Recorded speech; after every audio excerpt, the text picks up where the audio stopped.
Bom, só para finalizar, apesar da pandemia, nós tivemos números bem razoáveis para essa edição.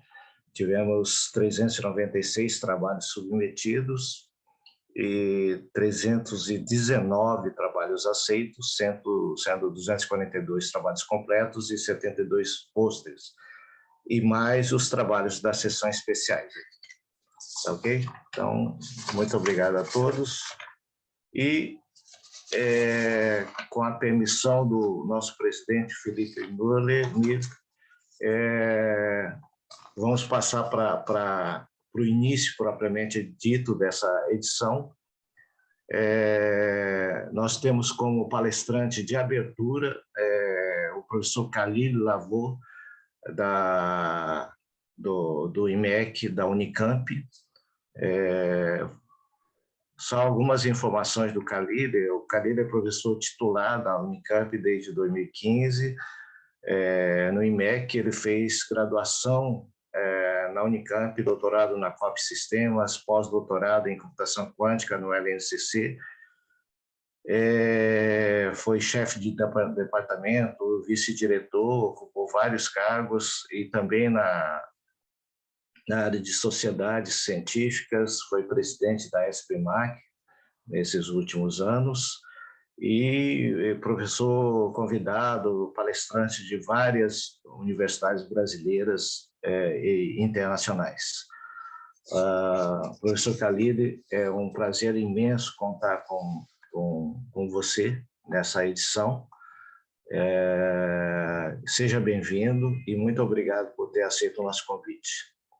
A palavra é sua, Khalil. Muito obrigado, Satoru. Um bom dia a todos. Vocês não imaginam a minha felicidade de estar aqui e sinto também a responsabilidade. E tivemos há pouco tempo o evento da Sociedade Irmã, como falou o Filipão, o CENIMAC. Foi muito duro organizar um evento virtual e, como já todos vocês já fizeram os devidos agradecimentos, vou só destacar a importância aí do Lucide, porque eu sei que quem está à frente do comitê organizador é um grande vitorioso. E parabéns a todos. E, como eu falei, eu queria muito estar lá na Paraíba, né, junto com todos vocês, mas temos que resistir e fazer as coisas do jeito que as circunstâncias nos permitem, né? Bom, Satoru, pelo que a gente combinou, eu vou falar mais ou menos 1 hora e a gente tem aí uma meia hora para discussão. Eu vou até sugerir esse formato aí ao CENIMAC, porque lá é 1 hora para falar com tudo, e eu acho fundamental essa possibilidade de interação, né? Então, eu vou tentar falar durante 1 hora. E Satoru, você me avisa quando faltar 10 minutos, mais ou menos, por favor? Beleza. Muito bem, então vamos começar. Vou carregar aqui a minha palestra. Satoru já está aparecendo aí? Ainda não, Khalil. Demora um pouquinho, é? Não. Peraí. Pablo que está no suporte aí. Eu acho que está ok, né, Pablo? Não, agora sim, agora está aparecendo, Khalil. Está aparecendo? Tá ok. Ok. Então, vamos começar. Bom, esse é o título da palestra, e o que eu vou tentar fazer é juntar essa área aí da matemática aplicada, chamada geometria de distâncias, e a conexão com grafos, e também com a nossa pandemia atual.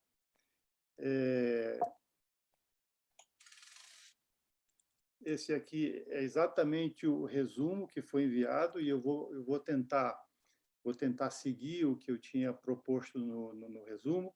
Então, vamos só destacar alguns aspectos aqui. Bom, a geometria de distâncias, como o próprio nome está dizendo, é a geometria baseada em distâncias e não mais em pontos e retas, né? E existe um problema principal da geometria de distâncias, que é um problema inverso. E o problema é o seguinte: como usar algumas distâncias entre alguns pares de pontos e como determinar esse conjunto de passos em um dado espaço geométrico.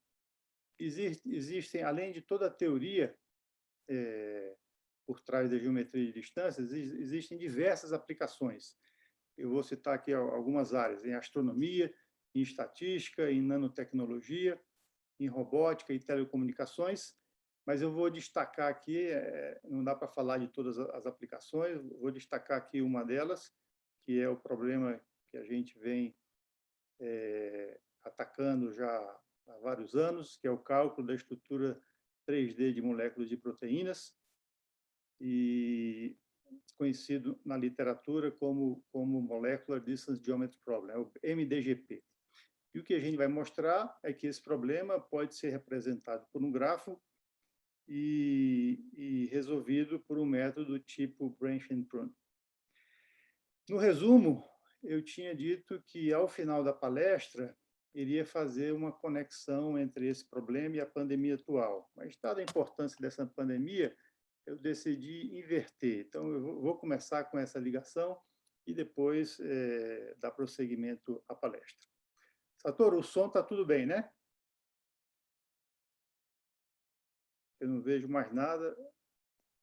Não, tá tudo ok, Khalil. Se tiver algum problema, eu coloco um aviso no WhatsApp para você. Tá bom, porque isso aí é uma coisa que a gente está se acostumando, né? Quando eu falo, eu adoro interagir com a palestra, então é muito estranho ficar olhando para o computador e sem sentir nenhuma reação. Mas vamos lá. Bom, Satoru, você vai ser o meu guia. Vamos lá, então, vou começar pelas proteínas, né? Lembrar um pouquinho das aulas de biologia. As proteínas são as moléculas da vida porque elas participam praticamente de todos os sistemas importantes dentro de um sistema vivo, né? A insulina é uma proteína que todo mundo conhece, que é um hormônio. O colágeno é uma proteína importante relacionado à estrutura, a estrutura. A hemoglobina é uma proteína importante associada ao transporte. E as proteínas também servem como catalisadores no processo de digestão, de respiração, etc. Então, são grandes funções aqui biológicas, onde as proteínas têm um papel fundamental. Mas eu vou destacar aqui a importância da proteína no sistema imunológico. E as proteínas que aparecem nesse sistema são os anticorpos, né? Então, o anticorpo, que é um conceito que está sendo muito falado por conta da pandemia, um anticorpo é uma proteína, né? Eu vou mostrar agora uma imagem, talvez um pouco mais conhecida, que é a seguinte. Bom, essa imagem aqui, esses bonequinhos são exatamente as proteínas dos anticorpos e eles estão se associando aqui a essa esfera que é o vírus da Covid, né? Na verdade, essa foto é interessante porque esse processo acontece quando a pessoa toma vacina, né? Então, a vacina, ao entrar no nosso organismo, ela ativa o sistema imunológico e o sistema imunológico manda esse exército de anticorpos, de proteínas, para inativar o vírus. Para quem não toma vacina, isso não vai acontecer e o vírus vai correr livremente pela corrente sanguínea, entrar nas nossas células e causar os estragos que nós já estamos, que todos já estão, que estamos que todos conhecem bem, né? Bom, uma coisa importante nessa figura é que dá para perceber aqui que o anticorpo ele se conecta aqui à superfície do vírus, né? Bom, e para acontecer essa conexão, uma coisa fundamental é a estrutura 3D da proteína, né? A proteína é formada por átomos, e aqui está a nossa velha tabela periódica, que a gente lembra lá dos cursos de química do ensino médio, né? E aí uma coisa muito curiosa é que as proteínas são formadas por apenas 5 átomos. Todas as proteínas são formadas por apenas 5 átomos. O átomo de hidrogênio, o átomo de carbono, nitrogênio, oxigênio e enxofre. E é uma coisa impressionante como é que as proteínas conseguem fazer parte de tantos sistemas biológicos, com tantas funções distintas, e serem compostas por apenas 5 átomos, né? Na verdade, as proteínas são formadas por moléculas menores, os aminoácidos, e esses aminoácidos se juntam para formar todas as proteínas. Só existem 20 tipos de aminoácidos. E o segredo é como esses aminoácidos se combinam na sequência e como eles vão formar a estrutura 3D que está associada à função da proteína. Uma coisa importante que já ficou implícito, mas só para destacar, o cálculo da estrutura 3D, da estrutura das proteínas, é um problema fundamental aí da biologia molecular, e porque, ao conhecermos a estrutura 3D de uma proteína, ela nos dá dicas sobre o funcionamento da proteína. Bom, então, com apenas esses 5 átomos, nós temos aqui os aminoácidos. Existem apenas 20 tipos de aminoácidos, e esses aminoácidos se juntam para formar as proteínas. Se vocês olharem bem, está faltando o átomo de enxofre que eu mostrei, né? Mas o átomo de enxofre ele entra aqui nesse grupo R1, que é chamada cadeia lateral. Note que o que diferencia um aminoácido de outro é justamente essa cadeia lateral, que em geral é formada por 1 ou 20 átomos. Então, o enxofre aparece nessas cadeias laterais. E aí, quando 2 aminoácidos se juntam, ele forma essa estrutura, e aí um terceiro aminoácido se junta para ir construindo a proteína. A proteína pode ter da ordem de 10 mil átomos, então é uma molécula bastante grande. E aí uma pergunta natural de onde vem essa informação, né, para um determinado aminoácido se juntar com outro. Porque quando nós comemos alguma proteína, nosso sistema digestivo quebra as proteínas e lançam os aminoácidos na corrente sanguínea. E para nós formarmos as proteínas, quer dizer, para o sistema vivo formar as proteínas que interessam a esse sistema, ele tem que quebrar os aminoácidos que vêm da alimentação e formar os próprios aminoácidos. E uma pergunta natural é, de onde vem essa informação para que os aminoácidos se conectem, formando as proteínas necessárias para cada sistema vivo? Bom, essa informação está no DNA, né? O DNA o DNA de cada ser vivo é que tem a informação de como os aminoácidos irão se juntar com a ajuda aqui do RNA, e quando os aminoácidos se juntam, eles adquirem uma estrutura tridimensional, e esse é o problema que nós queremos determinar. Qual é a estrutura 3D de proteínas? Eu não poderia deixar de mencionar um problema muito famoso, já definido há cerca de 50 anos, que é o Protein Folding Problem. Nesse problema, o problema é saber qual é a estrutura 3D de uma proteína usando apenas como informação a sequência de aminoácidos, né?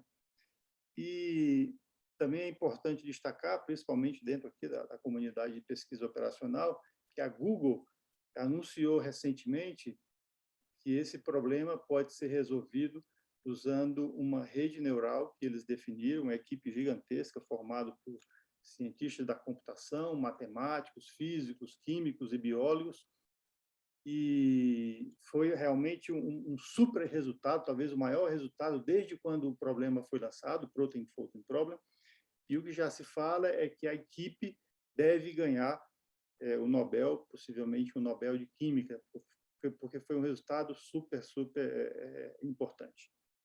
Bom, mas o que nós vamos tratar não é do Protein Folding Problem. O nosso problema é como determinar a estrutura 3D de uma proteína usando dados de um experimento chamado ressonância magnética nuclear.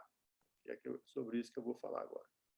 Bom, antes disso, eu vou mostrar aqui quais são os instrumentos dentro da nossa caixa de ferramentas, que é a matemática, né, que serão utilizados. Bom, isso é importante também para o pesquisador da pesquisa operacional, que é um resolvedor de problemas, né? Então, aqui à direita, só para fazer essa conexão com o Protein Folding Problem, né, que a Google desenvolveu uma rede neural, e aí juntando conhecimentos, né, que é uma coisa que o pesquisador de pesquisa operacional tem que fazer, ele tem que resolver problemas, e os problemas não respeitam fronteiras, né?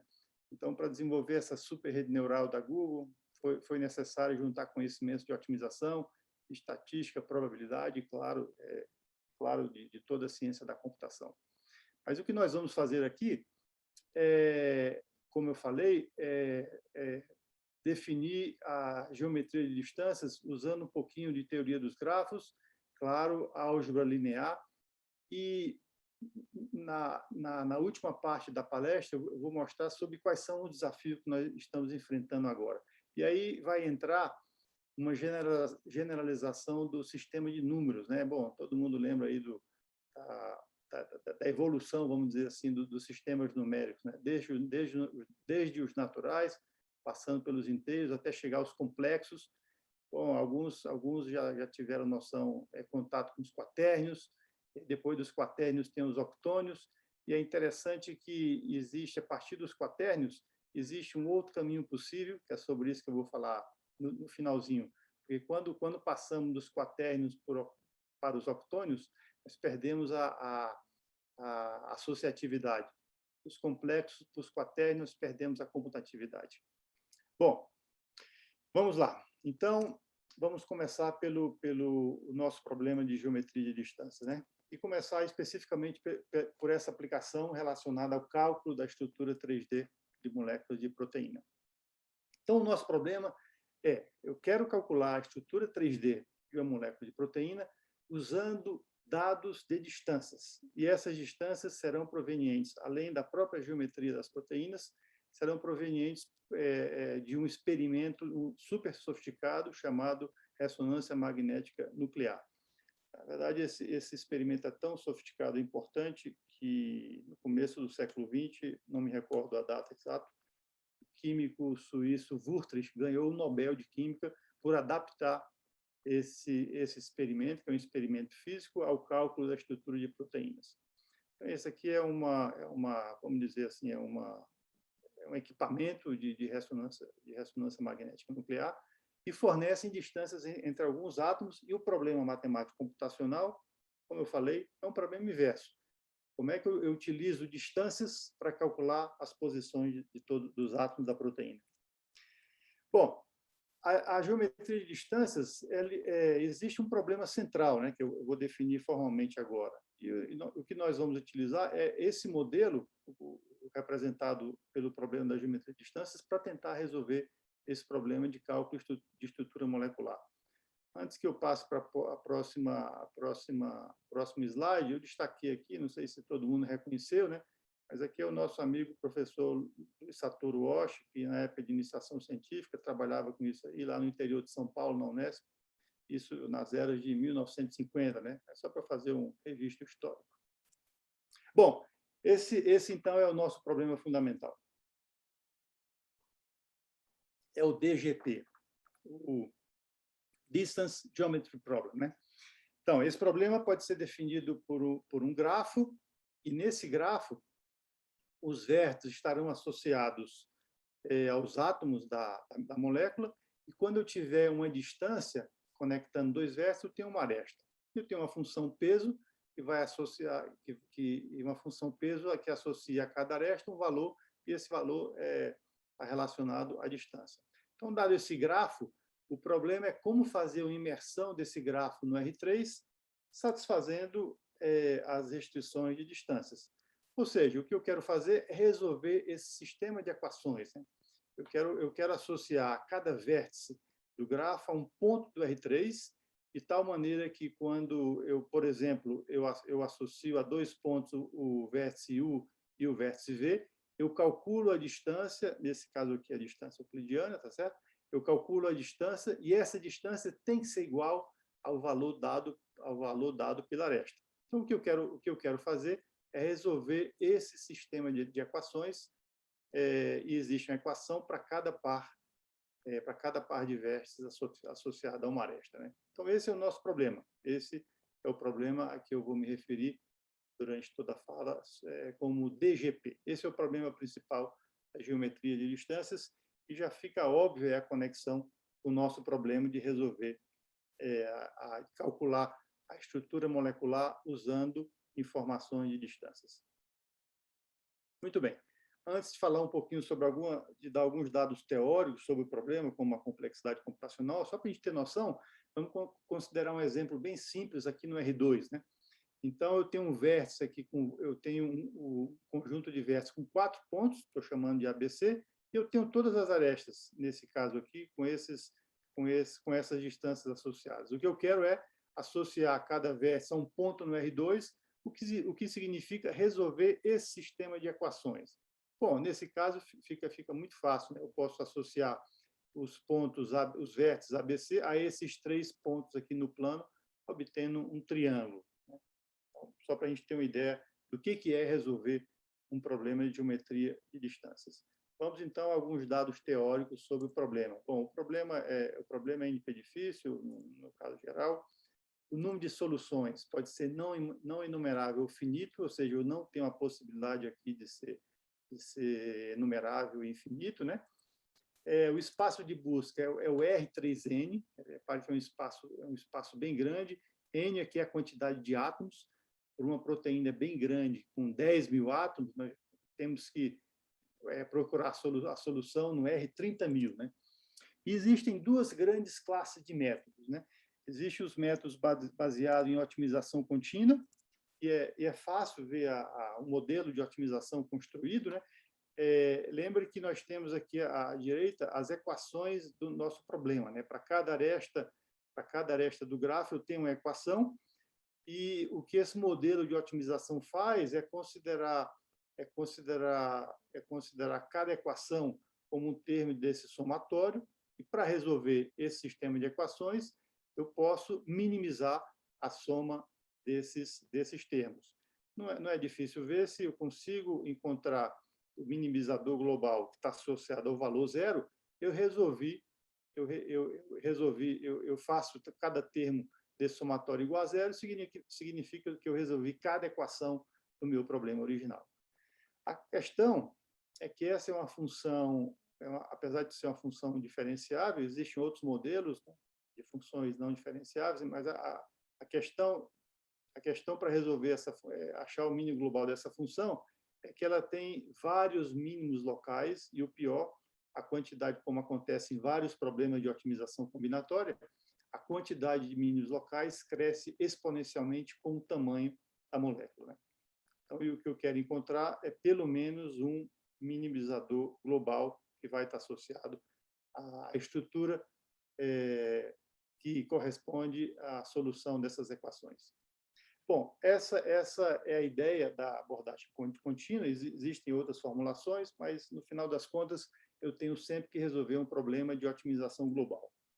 O que nós iremos focar aqui é sobre uma abordagem combinatória. É uma abordagem que a gente vem trabalhando há vários anos, e eu diria com certo sucesso. Existem vários problemas ainda a serem resolvidos.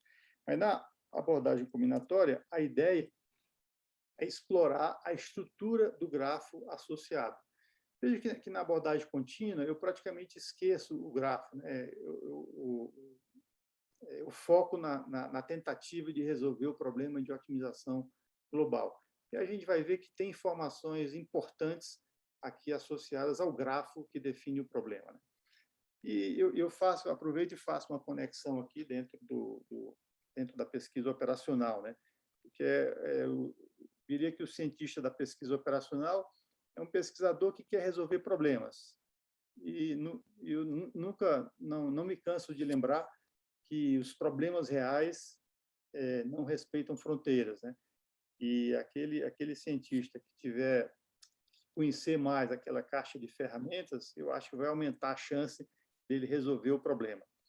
E uma coisa fundamental também para o pesquisador de pesquisa operacional é, além de ter esse ferramental teórico para construir o modelo, ele tem que conversar com a pessoa que conhece o problema. Não adianta a gente se isolar dentro do conhecimento teórico. Nós temos que conversar com quem entende do problema e tentar buscar informações que possam ajudar tanto na construção do modelo quanto na resolução do modelo. Bom, por que eu estou falando isso? Porque agora eu vou falar um pouquinho sobre alguns detalhes do problema que nós temos que resolver. Então, lembrando, a proteína é formada por uma coleção de moléculas menores chamadas aminoácidos. O círculo que está separado aqui nesses círculos, elipses, né? Então, eu excluí aqui a cadeia lateral, que está conectada ao C-alfa, para facilitar a visualização. E quando nós temos a estrutura 3D dessa cadeia principal, nós já temos uma boa ideia de toda a estrutura. Então, vamos considerar esse subproblema, removendo aqui as cadeias laterais para facilitar a visualização e a resolução do problema também.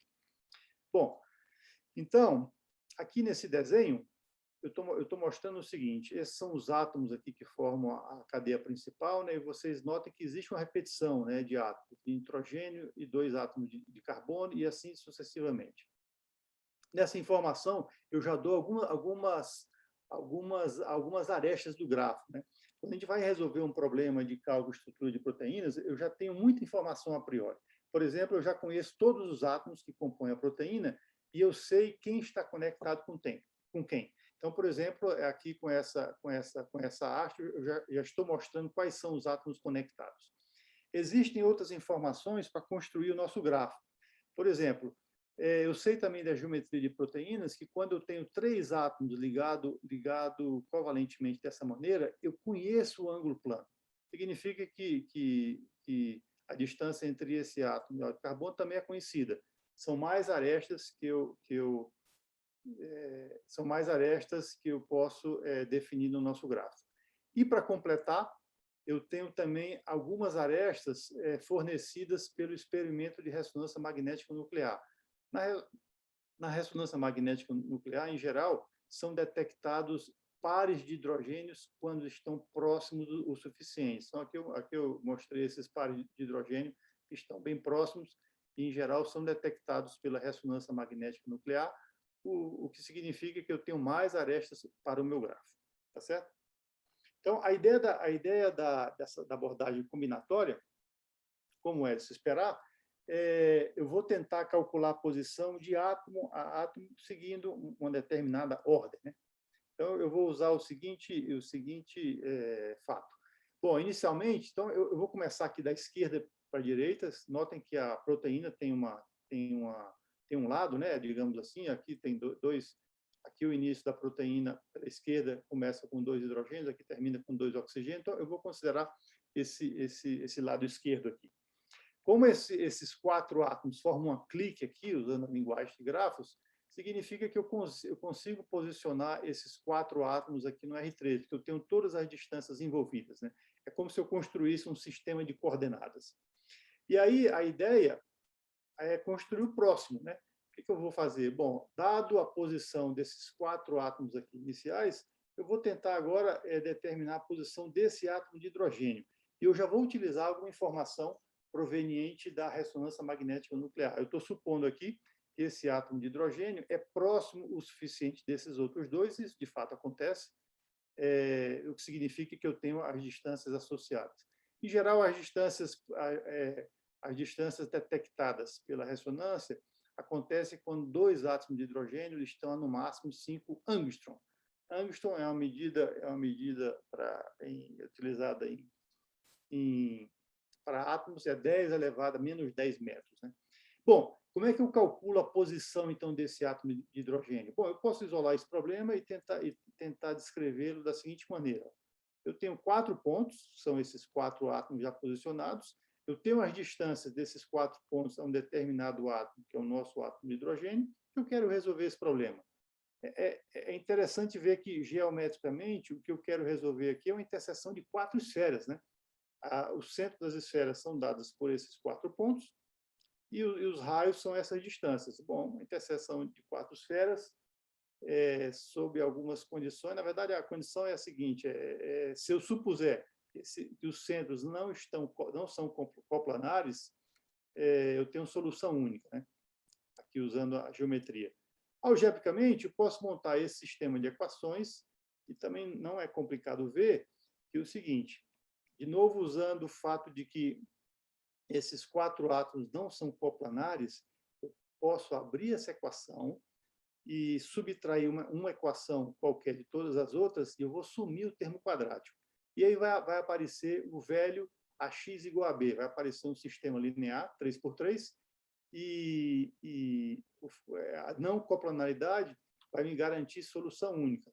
Então, eu tenho aqui uma interpretação geométrica, a interseção de quatro esferas ou a resolução de um sistema linear que, com a hipótese da não coplanaridade, tem uma solução única. Então, eu consigo determinar a posição desse átomo de hidrogênio. Então, a ideia é continuar esse processo. Vamos considerar agora esse átomo aqui de carbono. Quais são as distâncias associadas? Porque o meu problema é posicionar um determinado átomo usando posições anteriores e distâncias associadas, né? Então, para determinar a posição desse átomo de carbono, nós temos as seguintes distâncias. Bom, nós temos essa distância para um átomo já posicionado, nós temos a distância para esse carbono, porque o ângulo plano é conhecido, e nós temos a distância para o nitrogênio, porque esse ângulo plano também é conhecido. Note que aqui o ângulo não é 180 graus, né? Aqui é a sua maneira de representar. Então, significa que eu tenho 3 esferas para determinar a posição desse átomo de carbono. Ou seja, não estou nessa situação ideal, que seriam ter as 4 esferas para determinar esse sistema e obter um sistema linear com solução única. Bom, eu não tenho essa informação, mas a interseção de 3 esferas dá 2 pontos. Ou seja, eu não vou ter uma equação aqui, eu vou ter uma equação quadrática, fazendo uma manipulação, vai aparecer uma equação de segundo grau e eu vou obter duas soluções. Tudo bem. O ideal seria ter apenas uma solução, mas 2 soluções, não, digamos, não estraga a minha ideia. Eu quero manter a finitude, né? Então, a ideia do problema é essa, seguir uma ordem de tal maneira que eu tenha pelo menos as 3 esferas, que vai me garante a finitude do espaço de soluções. Então, agora eu já posso anunciar o nosso primeiro teorema, que vai ser importante para o resto da fala. Bom, o teorema é o seguinte. Eu vou supor que existe uma ordem nos vértices do meu grafo, já induzido pela tentativa que eu fiz de tentar resolver o problema, né? Eu vou supor que eu posso começar o problema, significa que tem uma clique inicial com 3 vértices, ou seja, esses 3 vértices eu posso representá-los no R3, ou seja, eu posso fazer a imersão desses 3 vértices iniciais com pontos no R3 de tal maneira a satisfazer as equações do problema. E, a partir do 4º ponto, eu vou imaginar que eu tenho as minhas 3 esferas, né? Ou seja, a partir do vértice 4, eu vou imaginar que ele está conectado aos 3 vértices imediatamente anteriores, o que significa que eu vou poder fazer a interseção das 3 esferas, me gerando 2 pontos.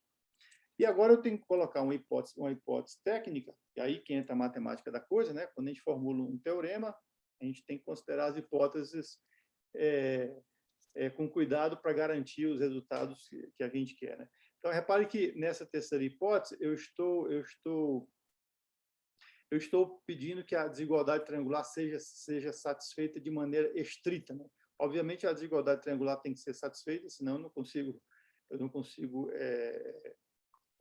obter os pontos no R3. Eu estou pedindo que ela seja satisfeita de maneira estrita para manter a finitude do espaço de busca. Em termos de geometria de proteínas, isso significa que eu não quero que 3 átomos conectados formem um ângulo de 180 graus. Infelizmente, isso não acontece. Então, é uma hipótese realística. Bom, com essas hipóteses, o que eu obtenho? E só para destacar aqui, no final das contas, a coisa mais importante eu tenho que definir uma ordem nos vértices do meu grafo, de tal maneira que, para cada 4 vértices consecutivos, eu tenho uma clique. Essencialmente, é isso que eu quero ao definir essa ordem nos vértices do meu grafo. Bom, então, se eu tenho essas hipóteses, a primeira coisa é que eu garanto que o número de soluções é finito, é o que a gente já esperava. O meu espaço de busca vai ter uma estrutura de árvore binária, né? Já deu para perceber, porque eu vou ter 2 soluções, e a partir dessas duas soluções eu fixo uma, eu tenho mais 2, e assim por diante. E eu posso explorar essa árvore por um método tipo branch and prune. Bom, a ramificação está associada ao fato de que eu estou pedindo que eu tenha sempre as 3 esferas para gerar 2 pontos, E a poda ela vai ser realizada quando eu tenho uma distância ou uma aresta extra, né? Essa é a quantidade, na minha ordem, é a quantidade mínima de arestas, mas pode ser que o vértice VI esteja conectado a um outro vértice anterior. Essa aresta extra vai ser usada para fazer a poda na árvore de busca.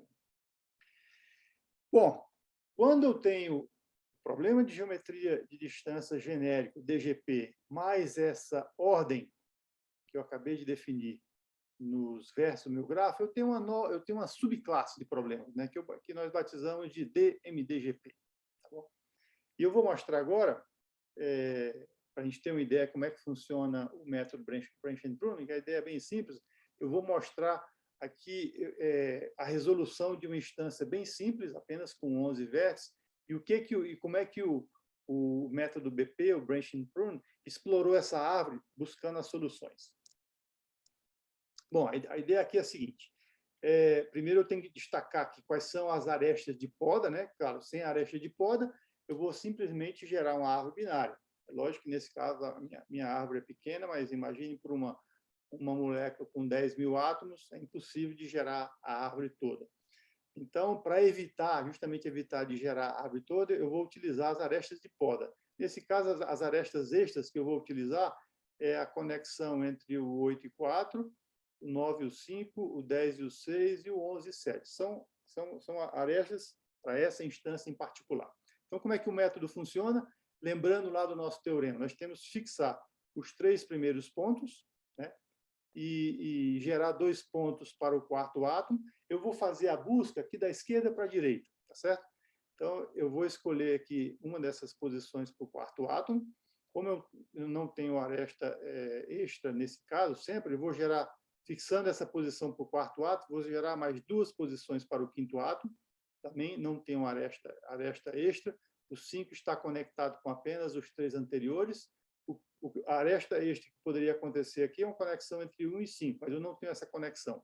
Então, fixo essa posição aqui à esquerda para o quinto átomo, gero mais 2 possibilidades para o sexto átomo, faço a mesma coisa até no átomo 8.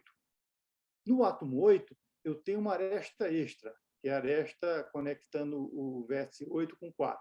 Repare que, por hipótese, o 8 está conectado com os 3 anteriores, com 7, com 6 e com 5. Mas nessa instância em particular, o 8 está conectado com 4. O que isso significa? Significa que eu estarei naquele caso ideal. Eu vou ter uma interseção de 4 esferas, a interseção de 4 esferas vai me dar um ponto. Então, significa que essa outra possibilidade aqui foi podada.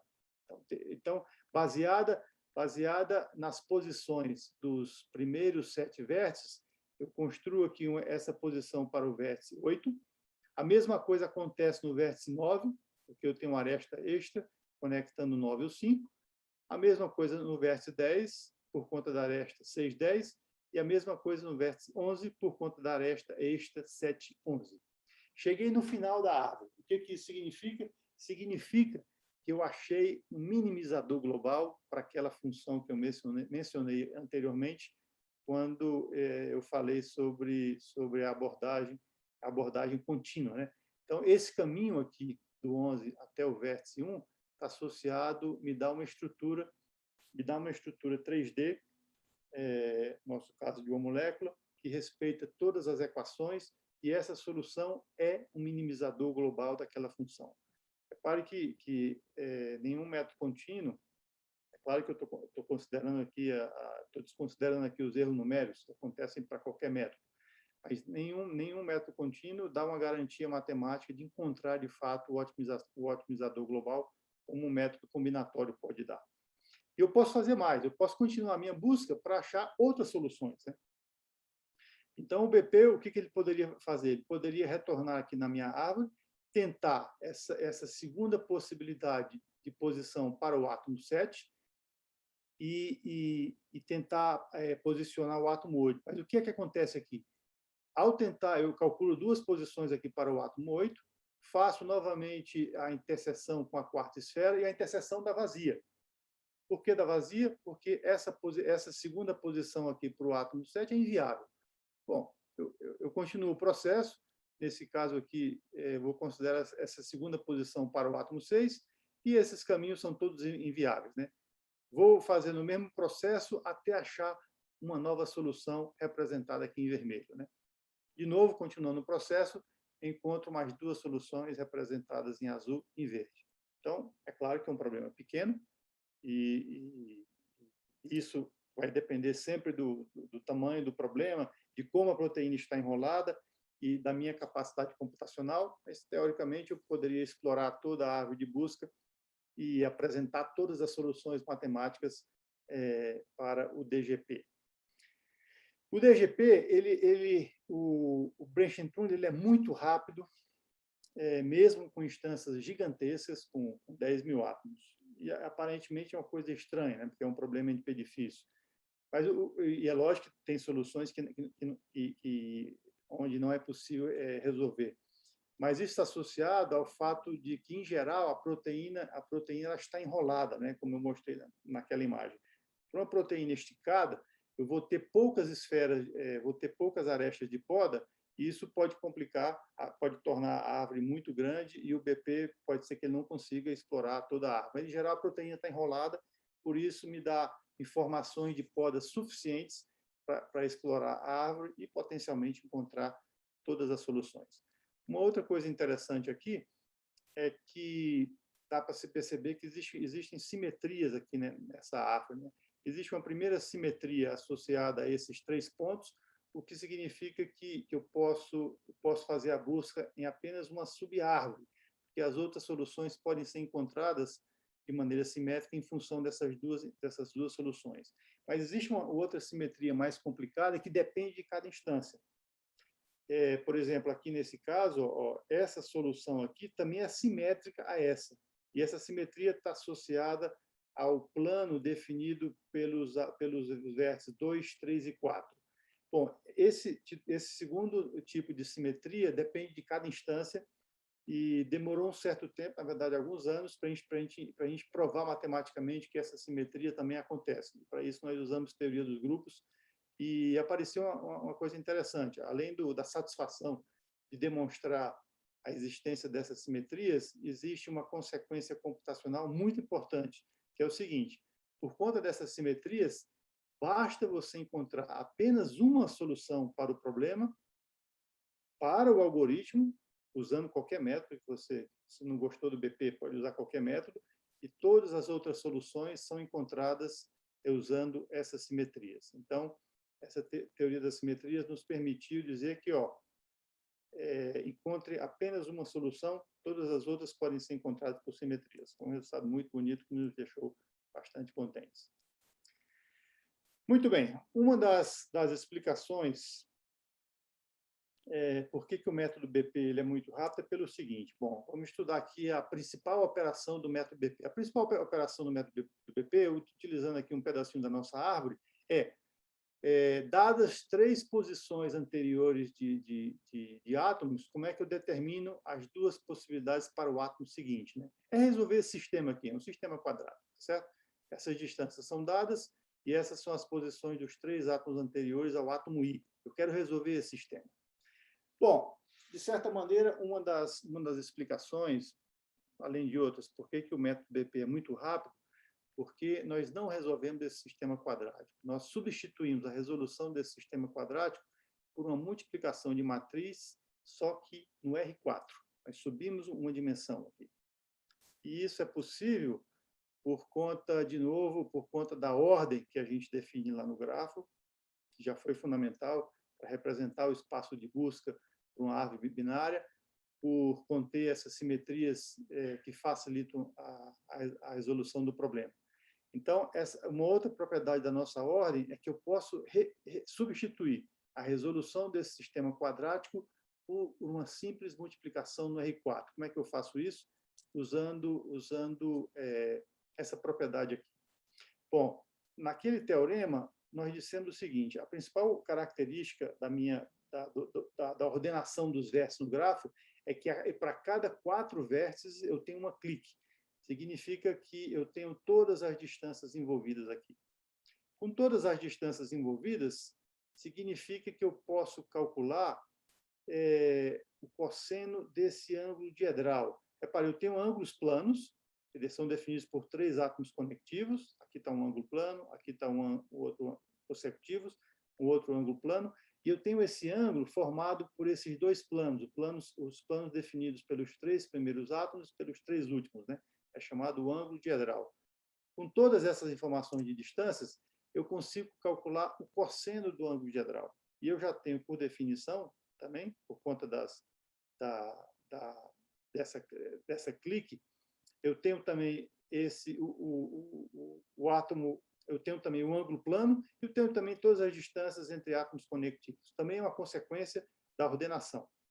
Claro, se eu conseguisse calcular o seno também, o que significaria que eu calcularia o ângulo, o problema estaria resolvido, né? E isso aqui é até uma outra maneira de enxergar como é que eu gero a minha árvore binária, né? Como eu tenho um cosseno, existem 2 possibilidades para o seno, e aí que aparece também as 2 posições possíveis para o átomo I. Bom, passando para aumentando uma dimensão, estou na R4, eu estou usando as famosas coordenadas homogêneas. O que essas coordenadas? Muito utilizada em computação gráfica. O que eu faço? Bom, eu passo os meus pontos para R4 e eu fixo essa dimensão extra no valor 1. Fazendo isso, eu consigo associar matrizes que podem calcular as posições dos nossos átomos. Como é que eu faço isso? Bom, existem essas 3 matrizes aqui iniciais para calcular os 3 primeiros pontos, e essa é a matriz genérica que é utilizada para calcular as posições a partir do 4º ponto, né? Note o seguinte, ó, nessa matriz genérica aparecem aqui os ângulos planos, que são dados a priori, aparecem as distâncias entre átomos consecutivos, que são dados a priori, e lembre que pela clique que define, pela clique associada a cada 4 vértices consecutivos, também calculo o cosseno do ângulo diedral. Faltou o seno, né? Mas se eu tenho um cosseno, existem 2 possibilidades para o seno. É aí que aparece de novo a ramificação na nossa árvore binária. Só para exemplificar, como é que eu calculo os 4 primeiros pontos? Bom, usando aquela primeira matriz, eu calculo o primeiro ponto, que é dado pela origem, o segundo ponto associado apenas a essa distância, o terceiro ponto, onde eu utilizo distâncias entre átomos consecutivos e os ângulos planos, né? E usando a 4ª matriz, dá para ver aqui explicitamente, ó, as 2 possibilidades utilizadas em função do valor das 2 possibilidades para o seno, né? O cosseno é utilizado e eu tenho 2 valores possíveis para o seno. Então, aqui de novo aparece essas 2 possibilidades, e veja que eu estou calculando essas 2 possibilidades fazendo uma multiplicação de matrizes e não a resolução daquele sistema quadrático. Bom, uma pergunta fundamental até agora, né? Se eu estivesse falando com a palestra, eu já tinha induzido essa pergunta, teria feito algum intervalo. Intervalão, teria feito uma conexão com a plateia. Eu já mostrei várias propriedades importantes que são consequências da minha ordem, como a definição, como a árvore de busca, simetrias na árvore de busca, a substituição de sistemas quadráticos, de resolução de sistemas quadráticos por multiplicação de matrizes no R4, mas eu não mostrei como gerar essa ordem, né? Isso aí é o que acontece sempre quando a gente define teoremas associados a um dado problema. Sim, primeira coisa, a gente define hipóteses que garantam o resultado que a gente quer, mas depois temos que nos preocupar como é que essas hipóteses são satisfeitas. Então, como encontrar essa ordem? E um fato interessante é que definir essa ordem é um problema tão difícil quanto resolver o problema original. Vamos ver aqui o que aconteceria se a gente continuasse aquele processo de posicionar átomo a átomo, seguindo aquela ordem, digamos, uma ordem natural na proteína, do lado esquerdo para o lado direito. Lembra que a primeira coisa que a gente fez foi posicionar esses 4 átomos iniciais para definir um sistema de coordenadas. Esse átomo de carbono foi fixado de maneira tranquila, porque eu tinha associado a essa posição as 4 esferas, né, me dando um único ponto. E aí depois eu vi que seria possível fixar esse átomo de carbono, porque eu teria 2 possibilidades, porque estaria associado à interseção de 3 esferas, dando 2 pontos. Na minha árvore, eu teria essa situação, né? Os 4 primeiros pontos iniciais foram fixados, o átomo de hidrogênio tem solução única, e com essas posições eu teria 2 possibilidades para o átomo de carbono. Até aqui tudo bem, estou construindo a minha árvore binária. Mas vamos tentar agora o 7º átomo, né? nessa minha tentativa de definir a ordem aqui, digamos, na mão.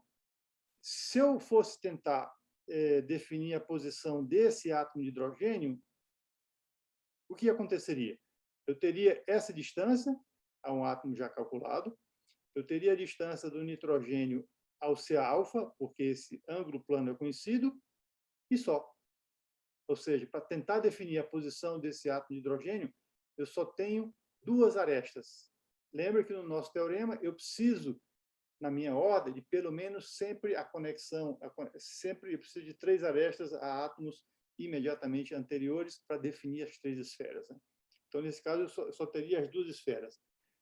Se fôssemos tentar calcular a posição desse átomo de oxigênio, a mesma coisa ia acontecer, porque eu tenho essa distância e essa distância. Bom, os outros nem se fala, né? A interseção de 2 esferas dá um círculo. Então, se eu não tenho pelo menos as 3 esferas, eu perco a finitude do meu espaço de busca e, digamos, toda a teoria que a gente desenvolveu até o momento, né? Então, a grande questão é como é que eu posso definir o próximo átomo. Bom, nesse caso, o que é também comum quando estamos resolvendo um problema dentro da pesquisa operacional, ou você tenta buscar uma nova teoria, novas ferramentas matemáticas, ou vamos buscar mais informações no problema. Nesse caso aqui, nós fizemos as 2 coisas. Fomos atrás de uma nova ferramenta matemática e de uma informação fundamental que vem do problema, que é o seguinte. Essa é a nova ordem que nós apresentamos, onde é possível manter a teoria até o momento desenvolvida. Essa é a nova ordem. Bom, eu coloquei aqui entre aspas pelo seguinte, porque primeiro que vocês estão percebendo que existe uma repetição de vértices, né? Na minha ordem original não era permitido. Isso aqui foi um truque matemático e tem que ser feita com bastante cuidado, porque se a repetição não for feita com cuidado, eu vou perder também a finitude do meu espaço de busca. Mas eu já falo sobre isso. Mas a outra informação fundamental que vem do problema é o seguinte. Lembre que os aminoácidos são conectados, né? Nesse ponto aqui, essa é a conexão desse aminoácido com esse, e o segundo aminoácido é conectado com o terceiro através dessa ligação. Bom, da geometria das proteínas se sabe o seguinte, como aqui é um ponto de conexão entre 2 aminoácidos, e para garantir estabilidade da proteína, essa conexão é muito forte. Geometricamente significa que não há rotação sobre essa ligação, o que implica que existe um plano, que é chamado de plano peptídico, envolvendo esses átomos.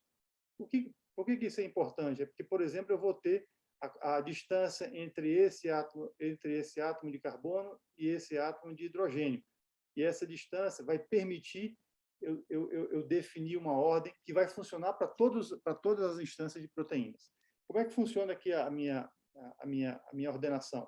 Então, dá para notar aqui que o começo é mais ou menos parecido, né? Eu saio aqui desse átomo, vou para esse, aqui acontece uma repetição, aí depois eu venho para aqui o 5, 6, aí note que no slide anterior, eu teria 2 possibilidades para esse átomo, e aí a gente viu que não dava para continuar, nem por aqui, nem por aqui.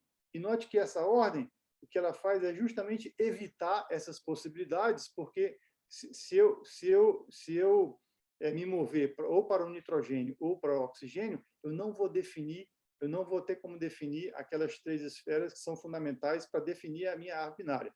O que essa ordenação faz? Ela repete de novo aqui e dá um salto. Esse salto só é possível porque existe esse plano peptídeo e eu conheço essa informação. Aí depois existe uma repetição que vale para todo o restante da proteína. Ou seja, essa nova ordenação me permitiu eu defini, de fato, uma ordem DMDGP, mas com uma leve modificação, porque foi permitido repetição, mas essa repetição tem que ser feita com muito cuidado, como eu falei.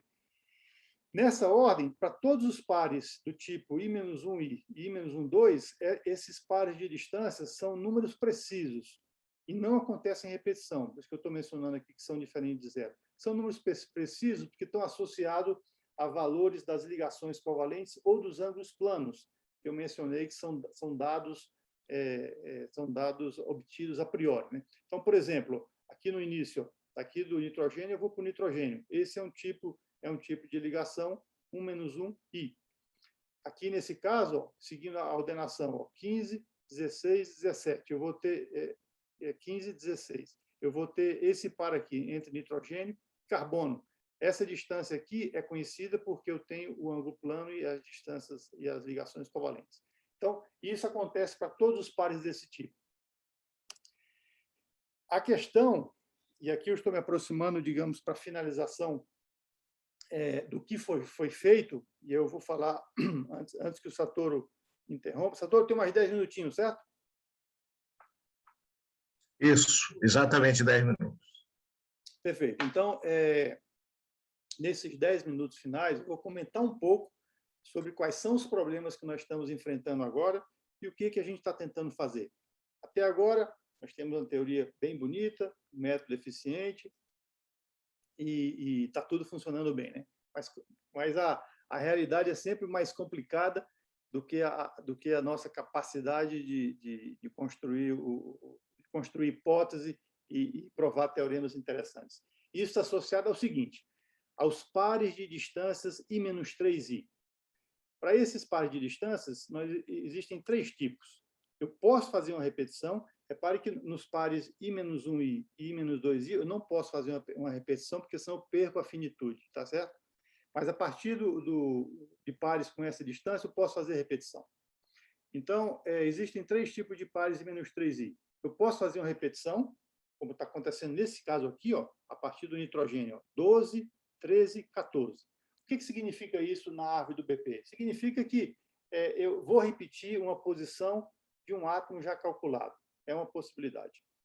Um outro tipo de par I-3i, ele pode ser uma distância precisa, ou seja, pode estar associada a uma ligação covalente ou a um ângulo de ligação. Por exemplo, nesse caso, ó, aqui do nitrogênio eu venho 15, 16, 17. Então, esse par está associado a essa distância, que é uma ligação covalente e é uma aresta dada a priori. Então, não tem problema. O caso problemático acontece agora.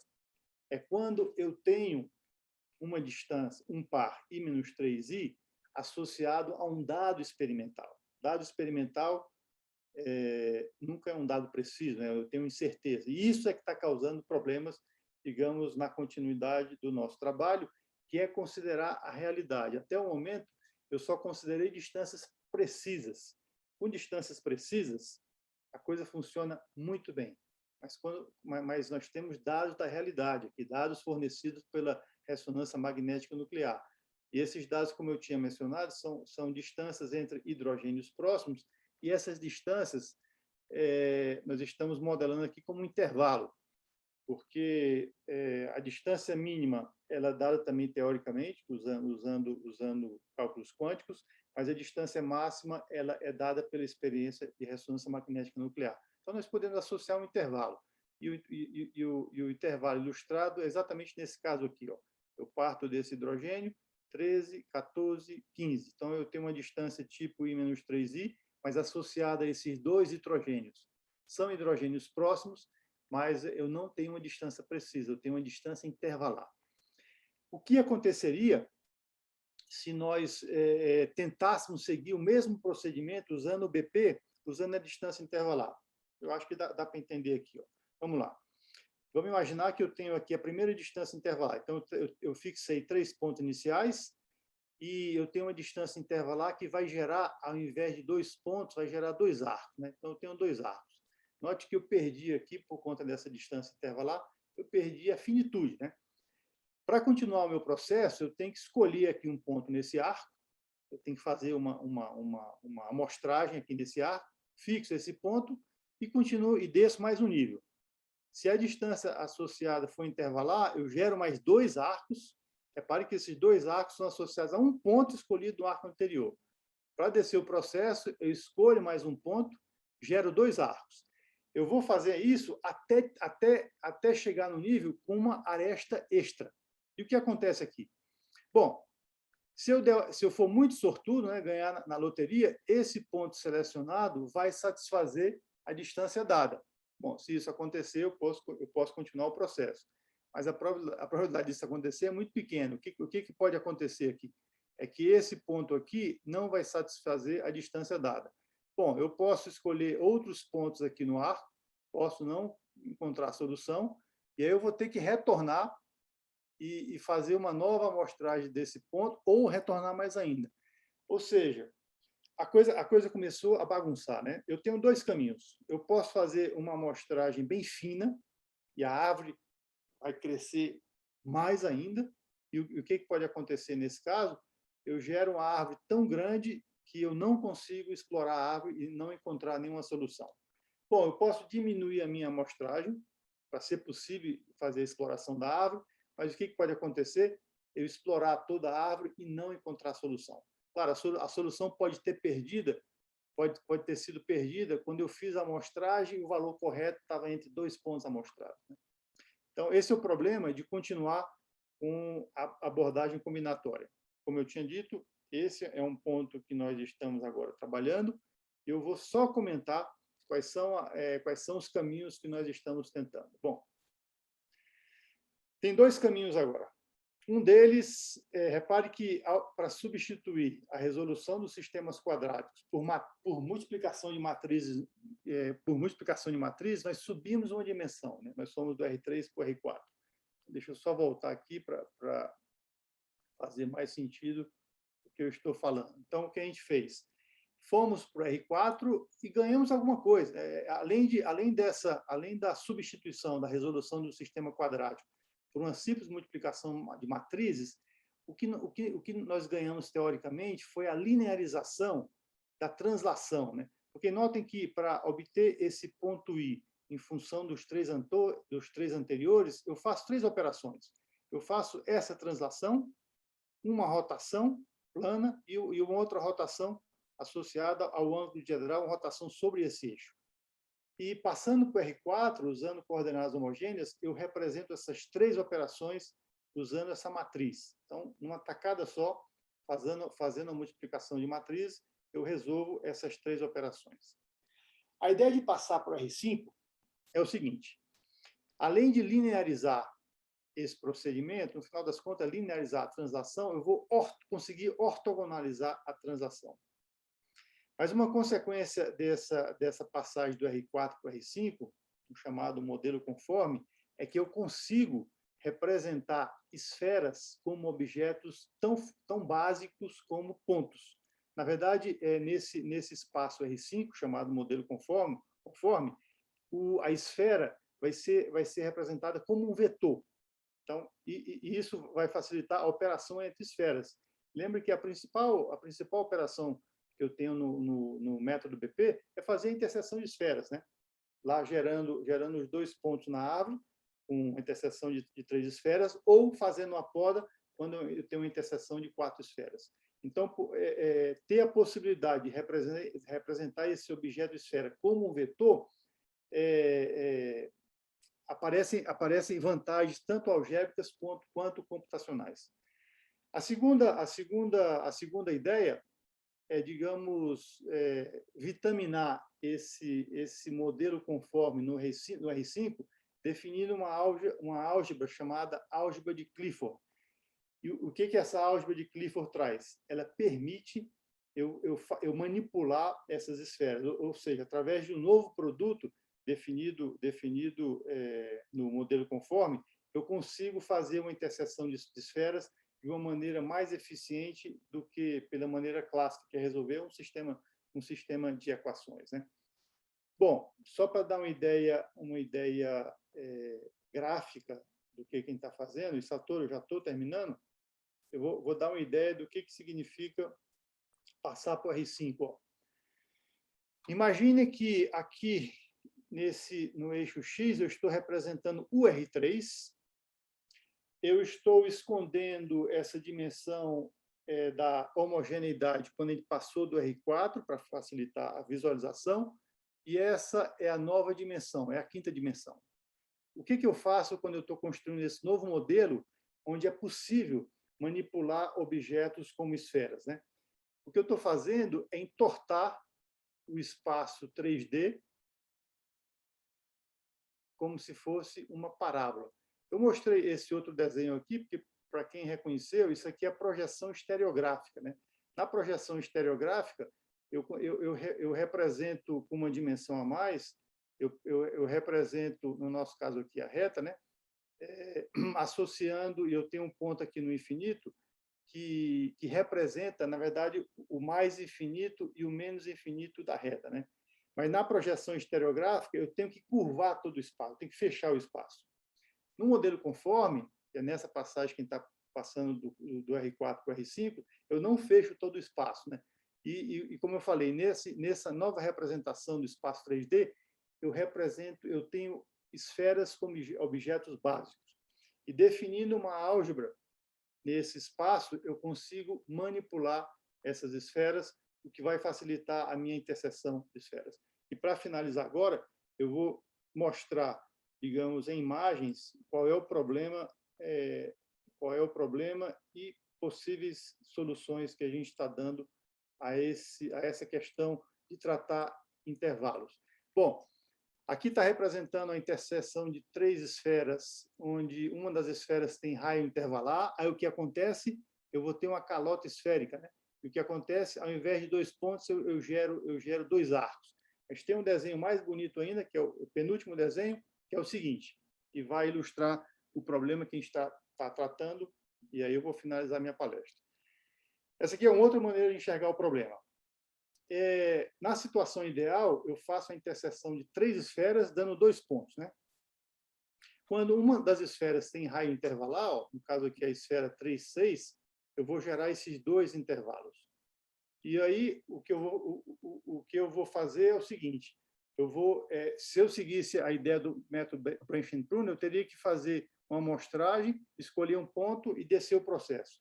Usando a álgebra de Clifford, eu consigo manipular esses intervalos de maneira contínua e descer na minha árvore. Isso vai ser melhor ilustrado agora com a próxima figura, que é a última, que é o seguinte. Se eu não tiver se eu tiver apenas essa situação, eu tenho 2 arcos, eu escolho um dos arcos e desço o processo. Tudo bem.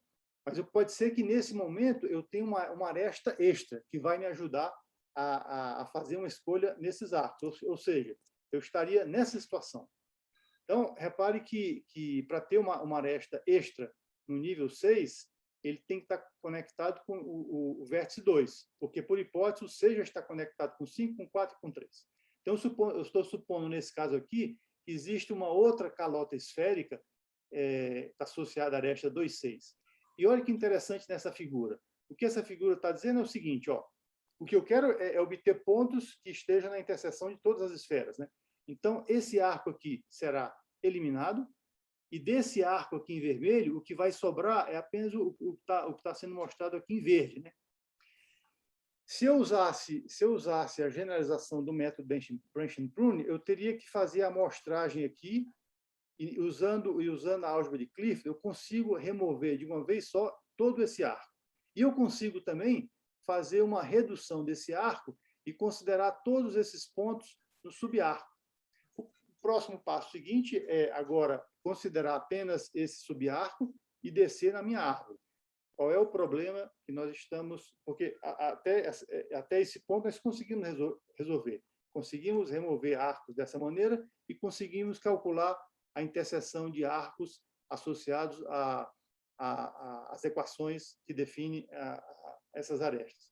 O problema e aí eu vou finalizar, o problema para calcular esses subarcos, eu considerei que a esfera com centro no 2 tem centro fixo. Mas a partir desse ponto, se eu fosse descer aqui na minha árvore, o centro estaria variando nesse arco. E aí, com centro variando e considerar também distâncias intervalares, eu não sei como tratar isso analiticamente. Esse é exatamente o ponto que nós temos dificuldade, que nós estamos trabalhando. Se alguém tiver uma ideia, será muito bem-vinda. Bom, eu finalizo aqui com apenas citando algumas referências fundamentais. Nesse artigo publicado na ITOR, foi quando nós definimos o algoritmo BP, e nesse aqui na COAP, nós definimos o DMDGP, aqui o nosso artigo de revisão, que saiu na SciM Review, e aqui um artigo tentando resolver já problemas reais em colaboração com pesquisadores lá do Instituto Pasteur. Bom, eu finalizo por aqui e agradeço muito a atenção de vocês. Ok, muito obrigado, professor Kabir, pela excelente apresentação. Eu tenho certeza que todos que aqui estão assistindo online e aos outros que vão assistir depois pelo canal do YouTube vão gostar bastante, né? Khalid, nós temos algumas perguntas para fazer. Então, eu gostaria de pedir ao suporte, eu vou falando o nome, se vocês liberarem o áudio dessas pessoas, ok? A primeira pergunta é do Horácio. Eu não sei se é o Horácio Iannácio ou um outro Horácio, mas eu vi na lista que só tem um Horácio na lista. Você podia ativar o áudio do Horácio, fazendo por favor? Só tem que aceitar ali, eu já habilitei para ele. Tá, Horácio.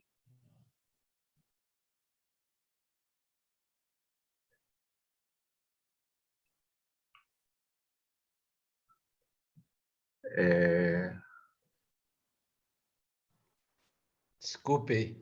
Estão me ouvindo? Sim, estou ouvindo. Horácio. Estou ouvindo. Tudo bem? Como é que vai? Tudo bem, tudo bem. Bom, primeiro agradecer a palestra aí. Parabéns pela palestra. Muito Obrigado. interessante. Na verdade, eu fiquei com uma dúvida só, que era a questão quando você faz aquela árvore lá, você falou de simetrias, aí você Sim. falou que... O que não ficou claro para mim é se uma solução que você acha, as demais soluções simétricas, as demais seriam soluções simétricas equivalentes. Deu a entender que parecia que as demais seriam, mas deve ter mais de uma solução. Foi só a questão que você falou, que existiam assimetrias e que haveria, digamos, as soluções simétricas. Aí eu fiquei meio em dúvida se eram uma única solução e todas as demais seriam simétricas, ou seriam várias soluções que Tá bom. teriam várias soluções simétricas. Ótima pergunta, Horácio. Deixa eu tentar explicar. Bom, a ideia é a seguinte. Primeiro que essas soluções são soluções diferentes, certo? São estruturas 3D diferentes. Por quê? Porque eu estou fixando aqui, todas elas estão, têm o mesmo... tem os mesmos pontos, os mesmos 3 pontos iniciais. Então, não são soluções obtidas via rotação ou translações, são soluções distintas. Essa primeira simetria, que é uma simetria mais fácil de definir, a simetria, na verdade, é definida em relação ao plano por esses 3 átomos. Então, a cada solução que eu obtenho aqui do lado esquerdo, existe uma solução simétrica do outro lado do plano. Então, significa que essas 2 soluções encontradas aqui em preto e vermelho, elas podem ser refletidas em relação ao plano definido por esses 3 átomos, e as soluções refletidas são essas 2 aqui. Soluções diferentes. O que pode ter confundido é o seguinte, é uma reflexão parcial, né? Por que parcial? Porque eu vou refletir apenas a partir do 4º vértice. Se eu fosse refletir toda a solução, seria a mesma solução, digamos assim. É uma reflexão parcial. Talvez fique melhor compreendido quando eu vou falar da segunda simetria. Bom, essa primeira simetria, ela existe para qualquer instância do problema. E é sempre assim. Eu defino o plano formado por esses 3 pontos, e qualquer solução encontrada de um lado pode ser refletida para o outro lado. Essas outras simetrias, a partir do 4º vértice, dependem de cada instância. Então, nesse caso aqui em particular, está acontecendo uma simetria definida pelo plano 2, 3, 4.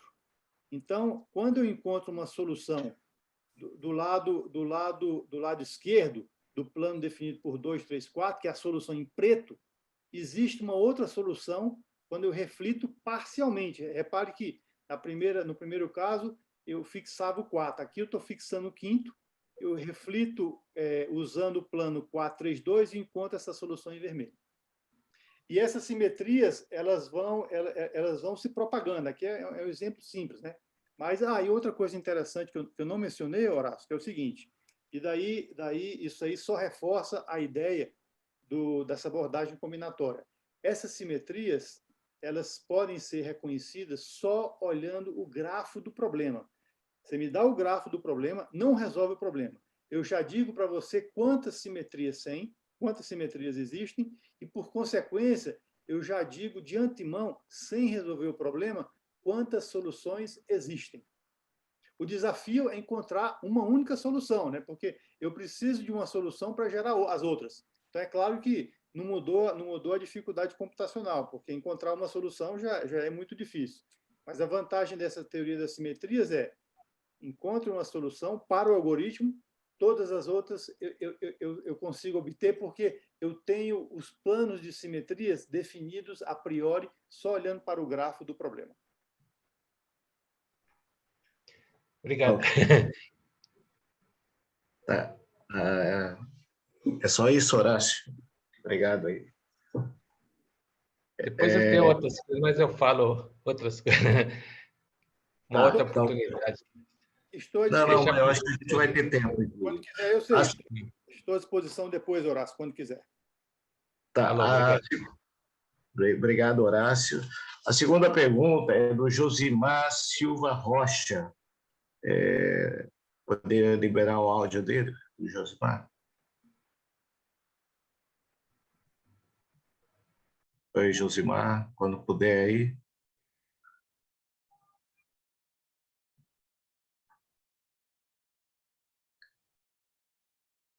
Eu vou pedir ao suporte para, durante a fala do atual, já ir liberando o próximo. Depois do Josimar seria o Luiz Salles, depois o Luiz Felipe, depois o Montevecchi, o José Arnaldo Montevecchi. Oi, Josemar, tudo bem? Ele não selecionou o microfone ali, o Josimar, ainda, eu acho que...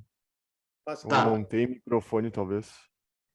Tá, então eu vou fazer o seguinte, talvez Josimar consiga entrar ao vivo daqui a pouco. Eu vou soltar o Josimar, se pudesse liberar o áudio do Luiz Salles Neto. Olá, bom dia. Bom dia. Tudo bom, Carlinhos? Tudo bem.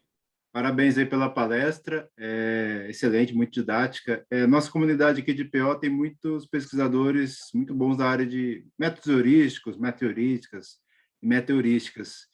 Você vê alguma oportunidade de trabalho aí, no desenvolvimento de métodos heurísticos, em algum problema de geometria de distância, por exemplo, sob incerteza, que você falou e tem um desafio? Obrigado. Existe possibilidade, sim, e deixa eu encontrar aqui. A possibilidade seria o seguinte. Tá bom. Bom, como eu falei, aqui, quando aparecem incertezas, né? Se a gente tentar generalizar a ideia do branching prune, a gente vai ver que o espaço de busca vai ficando muito grande, né? As heurísticas poderiam entrar justamente para tentar explorar essa árvore de busca que se tornou muito maior quando a gente tem intervalos, né? Então, eu acho que existem possibilidades aqui, boas possibilidades para tentar usar heurísticas, no caso de tentar explorar essa árvore quando ela deixa de ser binária, né? Eu acho que exatamente nesse ponto as heurísticas poderiam entrar, porque, como eu tinha falado, se a gente consegue encontrar uma solução, o fato de encontrar uma solução e usando a teoria das simetrias já vai ajudar muito a tentar encontrar outras soluções. A grande dificuldade é encontrar uma solução, né? Então, as heurísticas poderiam entrar justamente nesse ponto aqui para tentar resolver o problema quando nós temos distâncias intervalares, né? Acho que seria nesse ponto, uma das possibilidades, né? Ok, obrigado. Tá, obrigado, Luiz Salles. Só emendando essa pergunta do Luiz, Khalil, eu acho que naquela época que a gente fez alguma coisa, né, existia alguma coisa, eu acho que de algoritmo genético, alguma coisa para gerar esses ramos do branching prune. Não sei se você está lembrado, quando Simone, você Sim. só trabalhou aí. Tá? Eu tô lembrado, e eu acho que naquela época, Satoru, a gente não tinha utilizado todas essas informações extras que vinham das proteínas, que vai facilitar, porque, digamos, se tentar resolver uma heurística, vamos dizer assim, no problema seco, né, como acontece em muitos problemas de otimização combinatória, vai ser difícil, mas a incorporação de informações importantes sobre o problema em si pode ajudar muito essas heurísticas, ajudar até definir as heurísticas, né? Eu acho que é um campo aberto de possibilidades aí, trabalhar com heurísticas agora. No final das contas, eu estou convencido do seguinte, e isso vale para qualquer problema complexo, né? Não vai ser uma única abordagem que vai conseguir resolver o problema, né? Esse, acho que é um problema clássico, complexo, que vai precisar juntar procedimentos combinatórios, contínuos e heurísticos, né? E dentro das heurísticas também modelos probabilísticos também, né? É um problema, a minha paixão por esse problema é que é um problema para todos os gostos. Tem problema teórico, computacional, várias abordagens, é um problema para todos os gostos. Tá ok. Como a gente tem várias perguntas ainda, eu vou passar para o próximo. Josimar, tá ok agora o seu áudio, Josimar Silva? Está ok agora. Estão me ouvindo? Oi, Josimar, estou ouvindo, sim. Bem, dependendo dos pontos e das distâncias, eu poderia ter solução, por exemplo, em R. Não tendo solução em R, eu poderia ter solução, por exemplo, em R2. Não tendo solução em R2, eu poderia ter solução em R3 e assim por diante, né?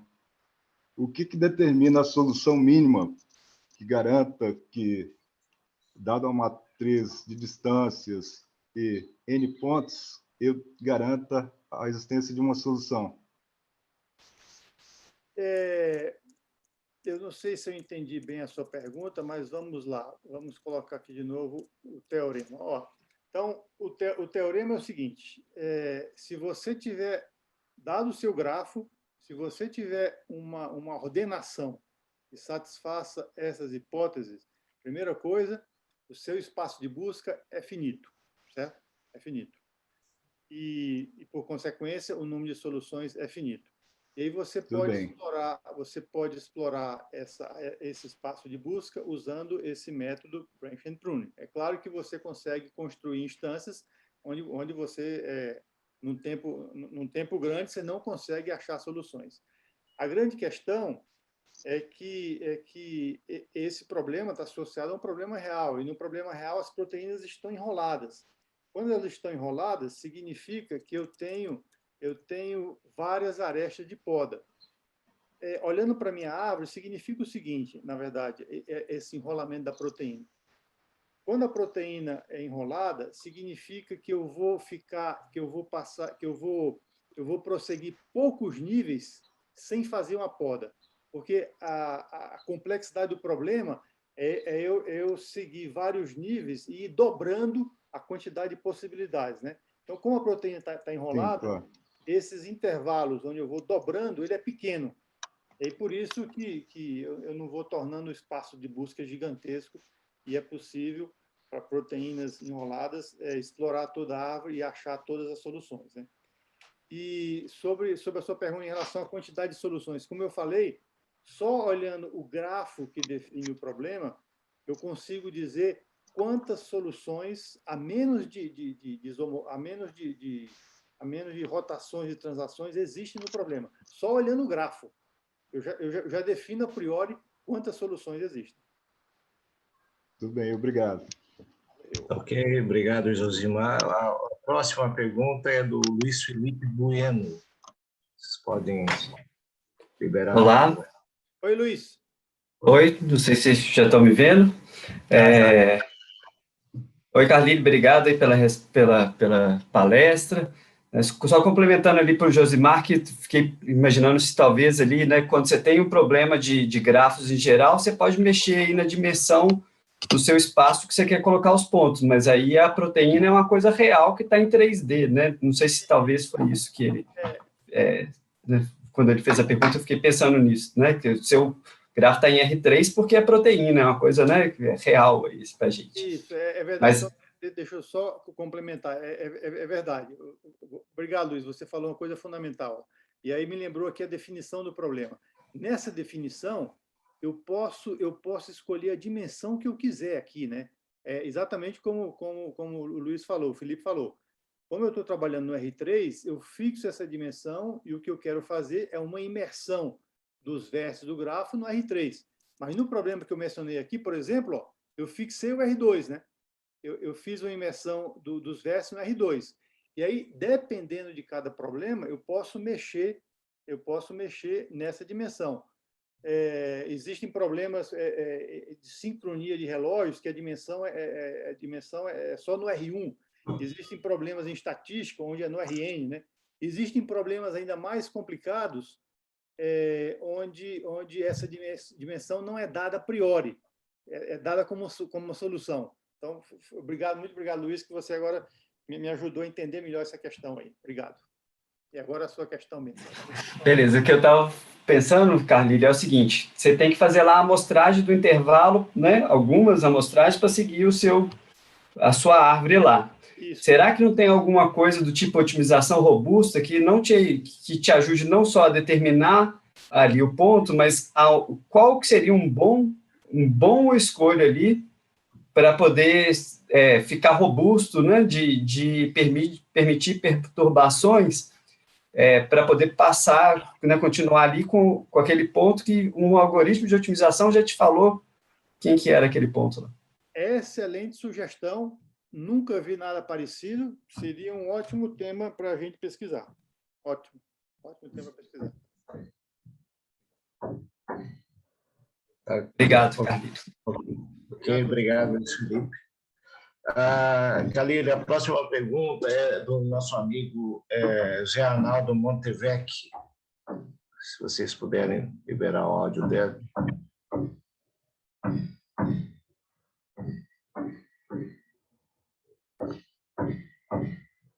Alô?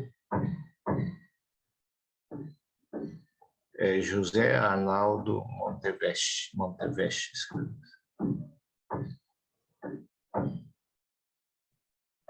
Espero que ele está liberado aí já. Zé Arnaldo, você está por aí, Zé Arnaldo? Alô? Alô, estão me escutando? Oi, agora sim. Bom dia a todos, prazer ver todos aí, desejar a todos um ótimo congresso, né, com todos os desafios, parabenizar a administração aí por tudo que está fazendo, né, e dizer que estou muito satisfeito de estar aqui presente e podendo presenciar uma palestra tão importante do Carlílio aí. Ô, Carlílio, a minha questão para você é sobre a equipe que está te dando suporte. Quantos alunos de doutorado, pós-doutorado, como é que você está administrando isso aí para a gente saber uma dimensão, né, dessa equipe que está te dando suporte? E parabéns pelo excelente trabalho, viu? A pergunta importante, né? A gente nunca consegue falar tudo e eu tenho muito medo de falar, não me esquecer alguém, mas a equipe é fundamental, né? Esse trabalho começou aí desde da finalização do doutorado com o professor Nelson Maculan, que até hoje é o nosso grande colaborador. E aí temos vários colaboradores internacionais. Eu destacaria aqui o Léo Liberti, da École Polytechnique, o Antônio Muquerino, da Universidade Rennes 1, o professor também, professor Phil Duxbury, da Universidade de Michigan, está nos ajudando com novos problemas. E aí entrou também está entrando também o professor Leduindo em problemas mais complicados que aparecem em nanotecnologia, onde na definição do problema nós só temos uma lista de distâncias e não sabemos a que par de vértices essa distância está associada. Existem alguns problemas como eu falei, nanotecnologia, que são mais complicados, que são chamados Unassignment Distance Geometry Problem, né? Isso, e também ainda no lado internacional, como eu comentei, tem um pessoal quem nos dá apoio, digamos, sobre a informação do problema em si, que é o grupo lá da Thérèse Maliavan, do Instituto Pasteur. E claro, bom, todos os alunos de doutorado, ex-alunos, bom, o Michael Souza, da Universidade Federal do Ceará, está nos ajudando muito, principalmente na parte computacional. Recentemente defendeu o Marcos, trabalhando nessa extensão do ProR5, do modelo conforme na álgebra de Clifford. Professor Rafael Alves, que hoje trabalha na Federal do ABC. Bom, temos vários ex-alunos e alunos, e para atacar um problema, digamos, com essa dimensão, é necessário uma equipe grande. E outra coisa importante, a continuidade, né? A continuidade no problema que permite permite o amadurecimento de pequenos detalhes que a gente só percebe com a experiência, né? Bom, isso vale, claro, estamos num evento aqui de pesquisa operacional, vários colegas aí estudam problemas há anos, né? E a importância de ter uma equipe e o trabalho continuado é fundamental para a gente dar avanços na resolução do problema. Mas eu diria, e agora tentando falar um pouco para os alunos, né, que uma coisa fundamental é manter a mente aberta, né, e dizer que a formação é uma coisa, a formação matemática e computacional é fundamental, né? Estudar álgebra linear, a parte de probabilidade, redes neurais aí que é uma coisa que voltou com muita força, a parte de ciência de dados, e resolver esses problemas complexos vai requerer uma capacidade aí, na verdade vai requerer um grupo com formação multidisciplinar, né? Porque, como eu falei, o grupo não escolhe a caixinha que vai entrar, né? O cientista é que tem que se virar para fazer a junção de várias áreas do conhecimento, conversando com pessoas, né? Com pessoas com formações distintas, para tentar contribuir com a solução do problema. Muito obrigado pela sua pergunta, me ajudou aí a completar. Eu te parabenizo mais uma vez aí, e é um trabalho desse, né? Eu acho que precisa de suporte de muita gente. Parabéns para toda a equipe.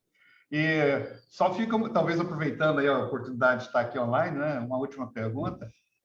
Você alguém está trabalhando pelo aspecto da simulação em cima disso? Para ver alternativas? A simulação é um problema mais complicado e que tem despertado o meu interesse, principalmente por conta da possibilidade dessa outra técnica que eu mencionei, que é a álgebra de Clifford, que parece que pode ajudar em simulações. Problema de simulações nós não trabalhamos ainda e é fundamental. Isso por quê? Porque, para você entender, existem alguns trechos da proteína que são móveis, né? E para você entender essa parte, tem que fazer simulações. Então, é um problema super importante. Eu diria que é um dos próximos passos para a gente seguir a trabalhar com simulações. Essa é a área que a gente trabalha aqui na Unifei, né, em Itajubá. Então, se a gente puder trocar uma ideia e a gente puder fazer algum suporte aí, a gente está à disposição. Parabéns mais uma vez. Viu? José, eu também estou à disposição. Depois você manda o e-mail para mim que a gente conversa, tá bom? Tá bom. Parabéns aí mais uma vez. Obrigado pela oportunidade. Obrigado. Obrigado, Montevec. Khalil, só para a gente fechar, que a gente está meio em cima da hora, tem uma outra pergunta do Horácio. Horácio, você pode... Seu áudio está desligado, Horácio.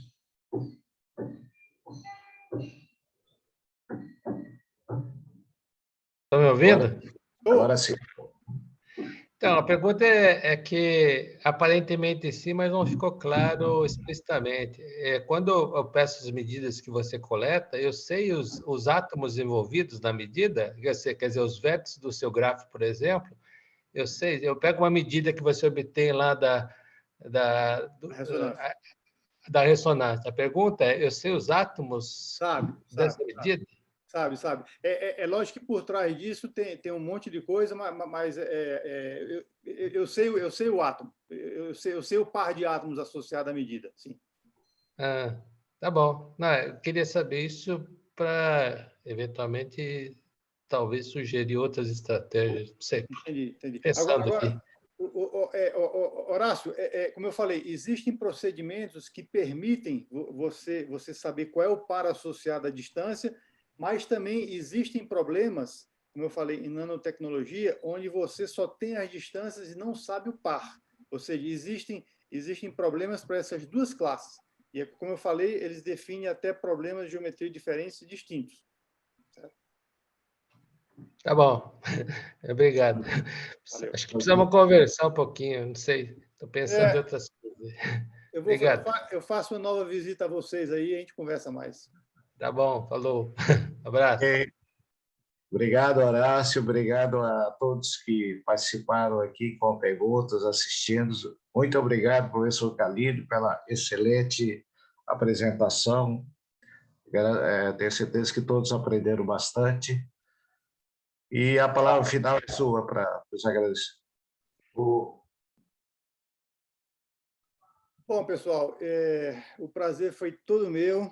Quando eu agradeço muito o convite, e quando foi feito o convite, além de ter ficado, obviamente, muito feliz, eu me senti muito assim, eu senti uma responsabilidade muito grande, tanto pela importância da sociedade e a importância do evento, e porque eu tenho vários amigos queridos na sociedade. Eu sempre tento prestigiar, e estou doido para que a gente possa retornar a partir do próximo ano para os eventos presenciais, porque eu acho que uma coisa ficou muito clara, né? Várias atividades acadêmicas, até a orientação de aluno, a aula, é lógico que a aula também é muito importante a presença, mas, por exemplo, defesa de tese, orientação, a parte online está ajudando muito. Mas um evento online é o que a gente pode fazer no momento, mas não se compara com o evento presencial, porque eu acho que ficou claro até nas perguntas. Você vê, apareceram muitas perguntas interessantes. E o que é bom no evento, né? Depois que você apresenta o trabalho, você poder tomar um café com um colega para conversar, depois tomar uma cervejinha. Durante o evento é que essas novas colaborações são definidas, e no evento online isso fica um pouco complicado. Então, eu agradeço demais, me sinto muito honrado de verdade pelo convite, desejo um excelente evento para todos, e espero no próximo ano a gente possa se encontrar. Muito obrigado de coração mesmo, e parabéns pelos organizadores. Ok, Calírio, a gente aqui agradece, eu agradeço em nome da organização toda, pela equipe toda. Só um aviso, já está começando os outros segmentos do simpósio, e vai ter links específicos para esses outros eventos, tá ok? Bom, muito obrigado a todos que participaram dessa palestra do Calili, ao suporte, obrigado pela ajuda aí, e pelos colegas da organização aí. Obrigado a todos e um bom evento para vocês. Parabéns aí, obrigado a todos. Obrigado. Obrigado, parabéns pela palestra, amigo. Obrigadão, cara. Grande abraço, saudade de você, meu irmão. Eu também, um abração para vocês. Bom evento para nós.